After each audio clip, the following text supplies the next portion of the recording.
ये तो हो गई कांग्रेस की विफलता तो हो गई, लेकिन अल्टीमेटली आरजी कार का केस भी हुआ वहां पे, और इतना भारतीय जनता पार्टी ने जो बवाल मचाया उसके ऊपर, काश इतना बवाल मणिपुर में मचा लेते। मणिपुर तो जमकर राख हो गया, और ज्यादा राख हो गया। तो एक तरह से कहा जाए तो भारत से अलग हो चुका है। तो हमें समझ नहीं आ रहा कि उसको तो जबरदस्ती वहां पे हर 10 कदम पर एक मशीन गन लेके आदमी को खड़ा करके, फौजी को खड़ा करके उसको बचाया जा रहा है।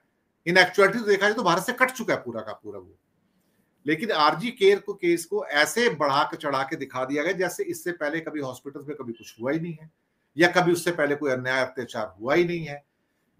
लेकिन ममता ने जिस ढंग से उसको डील किया, और मुझे लग रहा था कि शायद इन 6 उपचुनाव जो हैं वहां पर, उसमें ममता को काफी लॉस सहना पड़ सकता है, और हो सकता है कि उसका असर जो है आए। लेकिन वो असर तो आया नहीं, और काफी मैंने 6 के 6 रिजल्ट्स पूरे डिटेल में देखे। मैंने देखा बीजेपी की तो बहुत बुरी तरह से हार हुई है। बल्कि मेरे को तो ऐसा लग रहा है बीजेपी का वोट बैंक ही घट गया वहां। तो जो 6 की 6 सीटों पर जो पहले कभी था उनका, they have lost more votes in that one actually. तो ऐसा क्या है जो ममता कर रही है ग्राउंड पे, लेकिन कांग्रेस नहीं कर रही है सर? ये एक मूल प्रश्न है सर। ममता ममता लोगों के साथ जुड़ी हुई है। हर मोहल्ले में, हर पार्षद के एरिया में, हर पार्षद, उनका बड़ा छोटा हर नेता लोगों के साथ जुड़ा हुआ है। कन्याश्री योजना, स्कूल में लड़कियों को साइकिल देना, गरीब औरतों के लिए भत्ता देना 1000 रुपए, वो जो उसका नाम मुझे दिमाग में नहीं आता है, क्योंकि मैं राजनीति पे बहुत ज्यादा चर्चा करता नजर रखता हूं, लेकिन नाम स्लिप कर जाते हैं मेरे से। मैं ज्यादा शनि राहु में फंसा रहता हूँ। तो यहाँ वैसी योजनाएं चल रही हैं, एक से ज्यादा योजनाएं चल रही हैं। हर महीने लाइन लगती है, वो अपना अपना 1000 रुपए लेके जाती हैं। तो बुराई नहीं है इसमें। इसको भाजपा फ्री बीज बोल के नकारती है, और खुद फ्री बीज लाडली बहना के नाम पे देती है, जाहिर है वोट लेने के लिए।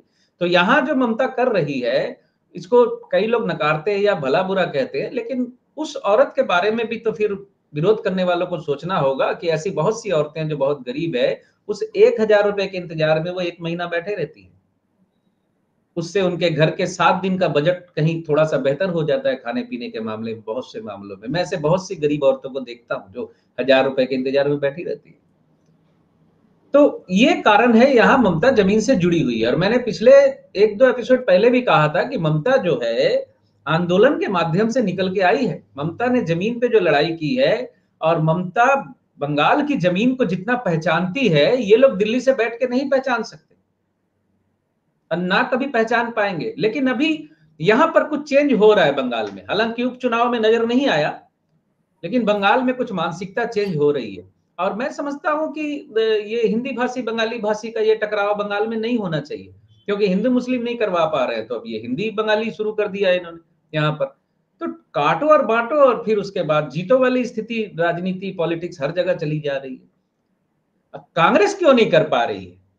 कांग्रेस बैठी हुई है अपने मुख्यालय में, राज्य के मुख्यालय में, बीच बीच में प्रेस कॉन्फ्रेंस करके वो ममता की खिलाफत करते रहते हैं, क्योंकि उनको सिर्फ ममता से ही खार है कि ममता हमारी पार्टी से निकल के अपने से अलग खड़ी हो गई, ये अपने ये चीफ सीएम बन गई। यहाँ की कांग्रेस केंद्र पे हमला नहीं करती, यहाँ की कांग्रेस हमला करती है ममता बनर्जी पे।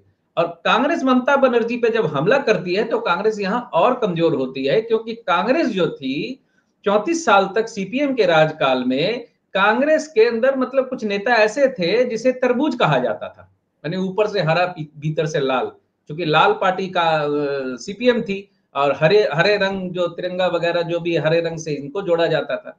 तो कई नेताओं को तरबूज कहा जाता था, मैं किसी का नाम नहीं लूंगा, जो जानते हैं वो लोग जानते हैं।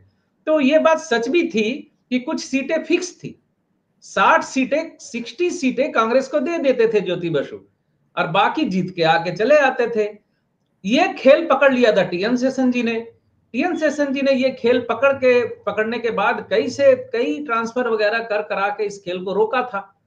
और तात्विक बौद्धिक नेता है बुद्धदेव भट्टाचार्य, ज्योति बसु, मैं समझता हूं भारतवर्ष के वन ऑफ द चाणक्य आप कह सकते हैं। उनके जैसा चालाक पॉलिटिशियन भारतवर्ष में दूसरा जरूर है, बहुत है, लेकिन वो भी थे बहुत बड़ी, माने काफी बड़ी चीज कह सकते हैं आप। वो जानते थे कि हमें सत्ता चलाने के लिए इतनी सीटों की जरूरत है, हम जीत लेंगे, 60 सीटें इनको दे दो, ताकि जो बड़े बड़े नेता हैं कांग्रेस के वो नाराज होकर पूर्ण आंदोलन में ना कूद पड़े। यही टकराव हुआ था ममता से कांग्रेस के साथ कि कांग्रेस विरोध ठीक से करती नहीं थी, अपनी सीटें जीत लेती थी। बुद्धदेव भट्टाचार्य जी आए, तात्विक नेता, जो कि उनको हर जगह लाल चाहिए था कि सब हमारा, हम सब। बुद्धदेव भट्टाचार्य ने 235 सीटें जीत ली, 30 सीटें बची विपक्ष के पास। अगले चुनाव में बुद्धदेव भट्टाचार्य जी सत्ता से चले गए।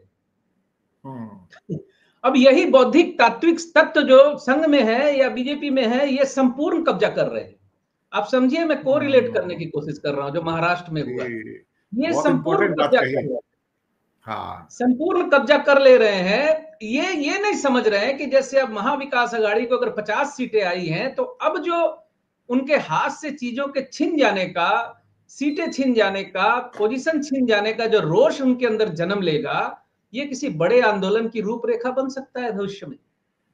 ज्योति बसु ये नहीं करते थे, बुद्धदेव भट्टाचार्य जी ने कर दिया था, और इधर संघ और भाजपा ने कर दिया। अच्छा, आपका बहुत ही कंपैरिजन है, और कि वो इस समय वो एक तरह से कहा जाए तो बुद्धदेव भट्टाचार्य की थ्योरी पे चले गए। आते हैं अगले। 87-88 से राजनीति से जुड़ा रहा हूं। मैं तो आपको बोलता हूं कि बंगाल राजनीति पे चर्चा हो तो मुझे जोड़ा कीजिए। मैं ठीक है, बिल्कुल जोड़ूंगा आपको। और अब मैं